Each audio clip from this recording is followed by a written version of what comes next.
Contrôle des transistors à l'ohmmètre et montage électrique. Dans cette pratique, vous terminerez le montage de l'ensemble indicateur d'état à LED, puis, après en avoir effectué l'essai, vous commencerez les premières expériences avec les circuits intégrés logiques. 1. Préparation des matériaux. Les matériaux que vous utiliserez dans cette pratique sont les suivants. 8 résistances de 15 kΩ, un quart de watt, tolérance plus ou moins 5%, marron, vert, orange, or. 8 transistors BC238B. Une tresse de fil rigide isolé, longueur 10 cm chacun environ. Un circuit intégré MM74C04. Un circuit intégré MM74C08. Un circuit intégré MM74C00. Note importante. Les circuits intégrés CMOS sont caractérisés par une impédance d'entrée extrêmement élevée, de l'ordre du million de mégohms, et une accumulation de charges électrostatiques sur leurs bornes peut facilement donner naissance à une différence de potentiel électrique suffisante pour provoquer, dans certaines conditions, une décharge électrique destructrice.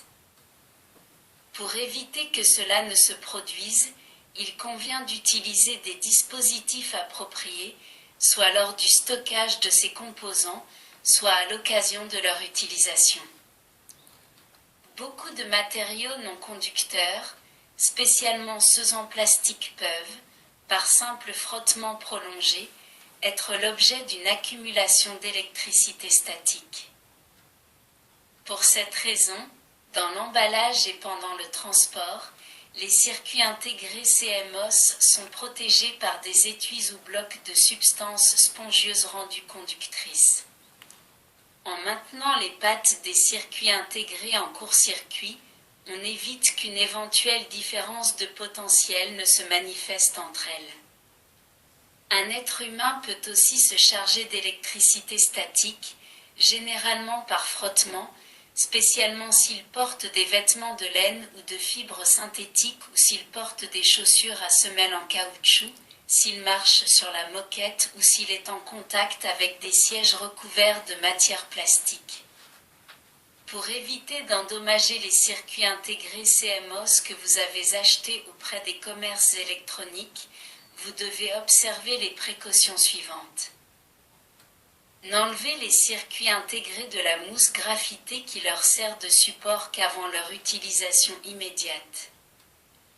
Avant de prendre un circuit intégré avec les mains, il est bon de décharger à la terre l'éventuelle électricité statique de votre propre corps en touchant une masse métallique reliée à la terre, par exemple la tuyauterie d'eau potable ou de chauffage central.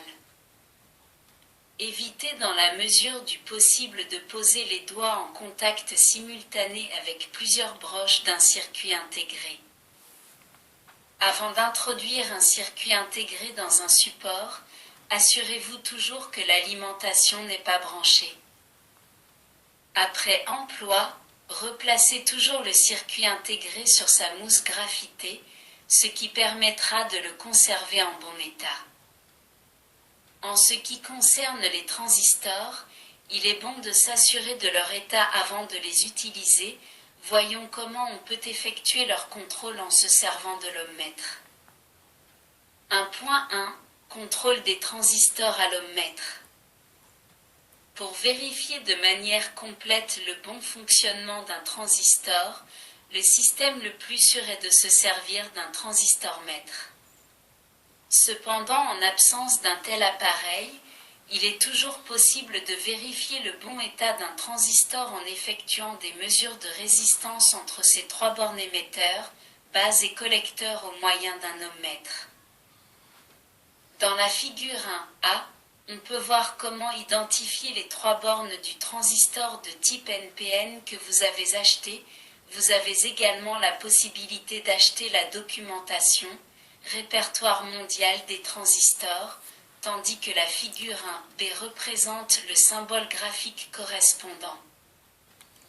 Pour effectuer le contrôle de ce composant, procédez selon les instructions suivantes en tenant compte que, comme cela a été vu à l'occasion de l'essai des LED, le contrôleur à utiliser doit être du type traditionnel. Un contrôleur électronique ou de type numérique ne présente pas les caractéristiques appropriées pour effectuer ce type de contrôle. Disposez le contrôleur sur le calibre, au mix 1000, et placez la pointe de touche plus de l'ohm-mètre, correspondant généralement à la douille noire, en contact avec la borne de la base, et la pointe de touche moins, correspondant généralement à la douille rouge, d'abord en contact avec la borne de l'émetteur, puis avec celle du collecteur, comme représenté sur la figure 2A. L'aiguille de l'appareil doit indiquer dans les deux cas une faible valeur de résistance directe, comprise entre quelques kiloohms et 15 kiloohms. Inversez maintenant les polarités de l'ohm-mètre, comme indiqué ci-dessous figure 2b, en plaçant la pointe moins, c'est-à-dire la rouge sur la borne de base et l'autre pointe d'abord, en contact avec la borne d'émetteur, puis avec celle du collecteur. L'aiguille du galvanomètre doit dans les deux cas indiquer une résistance infinie, résistance inverse. Contrôlez enfin l'isolement entre l'émetteur et le collecteur en mettant les pointes de touche de l'ohm-mètre en contact avec ces deux bornes, d'abord dans un sens, puis dans l'autre. Dans les deux cas, les mesures devront fournir une valeur de résistance assez élevée, pratiquement infinie. La méthode que vous avez mise en pratique peut naturellement être utilisée pour contrôler des transistors PNP. Il suffit simplement de se rappeler que dans ce cas les valeurs de résistance directe et inverse mesurées entre la base et l'émetteur et entre la base et le collecteur s'obtiennent en plaçant les pointes de touche de l'ohm-mètre dans le sens contraire de celui indiqué pour le transistor NPN. Il est bien évident que, connaissant les polarités de l'ohm-mètre et la méthode indiquée, il est possible de déterminer si un transistor est de type NPN ou de type PNP. En effet, si l'on trouve une faible valeur de résistance directe base émetteur, base collecteur, en plaçant sur la base la pointe de touche plus noire, il s'agit d'un transistor du type NPN. Si la même résistance directe est obtenue en plaçant sur la base la pointe de touche moins rouge, le transistor est du type PNP. 2. Montage électrique. A. Prenez la résistance R8 de 15 kΩ un quart de watt, tolérance plus ou moins 5%, marron, vert, orange, or, et après en avoir convenablement plié les pattes, placez-la sur le circuit imprimé à l'emplacement repéré par le sigle correspondant. Faites en sorte qu'elle soit bien en contact avec le circuit. Effectuez les soudures des pattes en procédant comme vous l'avez déjà fait pour les autres résistances. B. De la même manière, soudez aux emplacements appropriés du circuit imprimé les résistances R9, R10, R11, R12, R13, R14 et R15, figure 3, toutes de 15 kΩ un quart de watt, tolérance plus ou moins 5%, marron, vert, orange, or.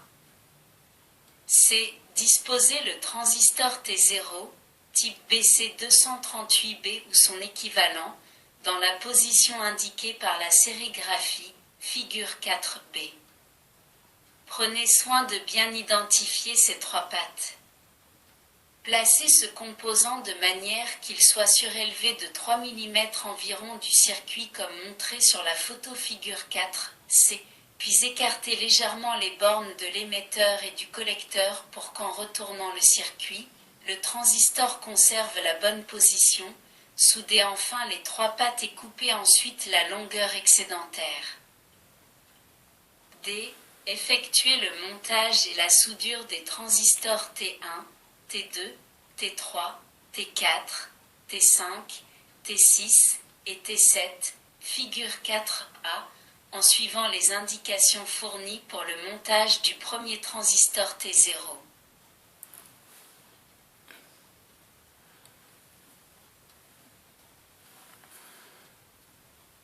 Merci de votre écoute. À bientôt.